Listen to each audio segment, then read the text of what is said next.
Darius had worked tirelessly to afford his home in a high-end neighborhood. He took pride in his space, enjoying the tranquility that came with living in a well-kept community. But lately, something strange had been going on. His Wi-Fi had started running unusually slow. At first, he shrugged it off, assuming too many devices were connected. But as the lag continued, he decided to check his router settings.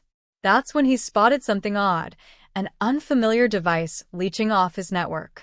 Annoyed, he wasted no time changing the password, unaware that this simple action would trigger a chain of events revealing far more than just a stolen internet connection.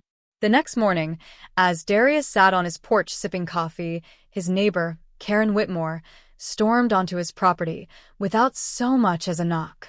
She was a middle-aged woman with flawlessly styled blonde hair, an entitled glare, and an unmistakable air of superiority. And she wasted no time. "Did you change your Wi-Fi password?" she snapped, folding her arms.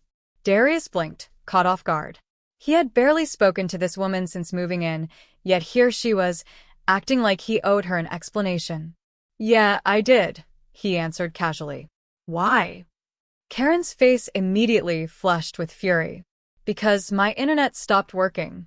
I've been using that connection for months, and now I can't do anything." Darius couldn't believe what he was hearing. She wasn't even trying to deny it. "You've been stealing my Wi-Fi?" he asked, raising an eyebrow. Karen scoffed, as if the very idea of stealing didn't apply to her. "Oh, please, it's just the internet. You people always make a big deal out of nothing. It's not like it costs you anything extra." Darius took a deep breath, trying to keep his cool. "It's my Wi-Fi. I pay for it. I don't owe you access." That was the last straw for Karen. Her face twisted into an ugly expression of rage. "Oh, I see what's happening here," she sneered. "You don't belong in this neighborhood, and now you're playing games with the people who do. I'm calling the police." Darius barely had time to react before Karen whipped out her phone and dialed 911. He stood there in disbelief as she manufactured a story right in front of him. "There's a suspicious man in my neighborhood," she said, forcing fake panic into her voice. "He's trying to hack into people's homes. He's harassing me right now. I feel threatened." Darius shook his head as she smirked at him mid-call. She really thought she had power. She thought she could manipulate the system. But Karen had no idea what was coming.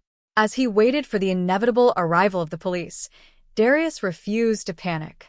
He wasn't about to let Karen intimidate him. If anything, he was curious. She had openly admitted to using his Wi-Fi, so why was she this desperate to keep it?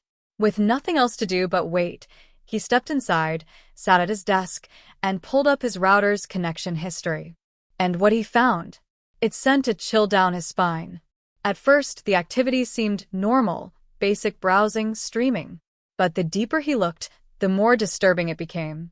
There were multiple visits to racist forums, pages filled with hate speech, conspiracy theories, and even calls for violence. Karen had hours of activity on these sites, spewing venom under anonymous usernames, even doxing people she didn't like. And that wasn't even the worst part.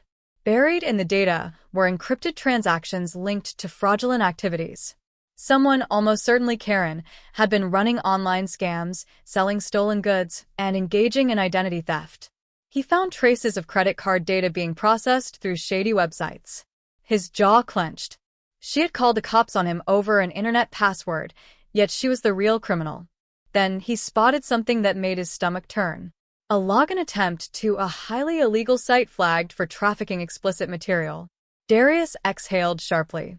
If authorities really dug into her history, there was no telling what else they would find. Wasting no time, he took screenshots, saving everything onto a USB drive.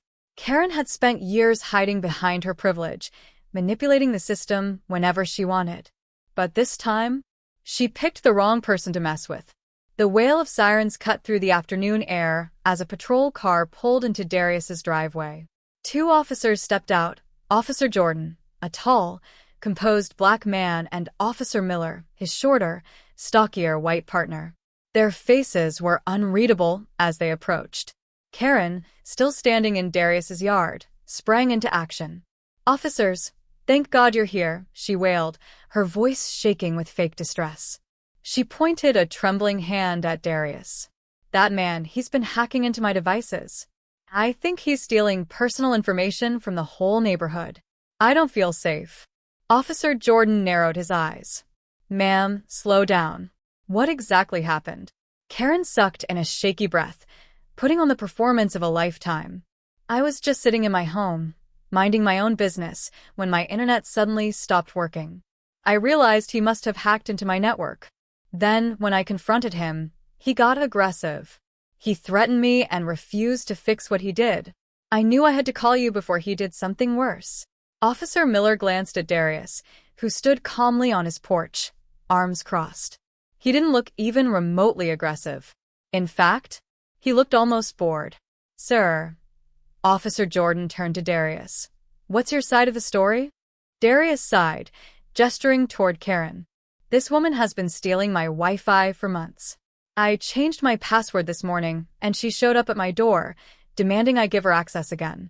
When I refused, she lost it and called you. Officer Jordan's face remained neutral, but Miller let out a short, skeptical chuckle. Wait, she called the police because you changed your own Wi-Fi password? Karen's head snapped toward Miller, her face twisting in anger. It's more than that. He's hacking. He's probably doing illegal things online. You need to check his devices before it's too late. Officer Jordan took out his notepad. All right, let's slow down. Karen, you're saying Darius is hacking into your devices. Do you have any proof? Karen hesitated. Well, no, but... And Darius, Jordan continued, you're saying she's been using your internet without permission? Darius nodded. And I can prove it. Jordan and Miller exchanged a glance. Karen's story already had holes, and now the accused man was offering proof. All right, Jordan said. Let's see what you've got. For the first time, Karen's confident smirk faltered. A flicker of unease crossed her face. This wasn't going the way she expected, and soon, she'd realize there was no escaping the consequences this time.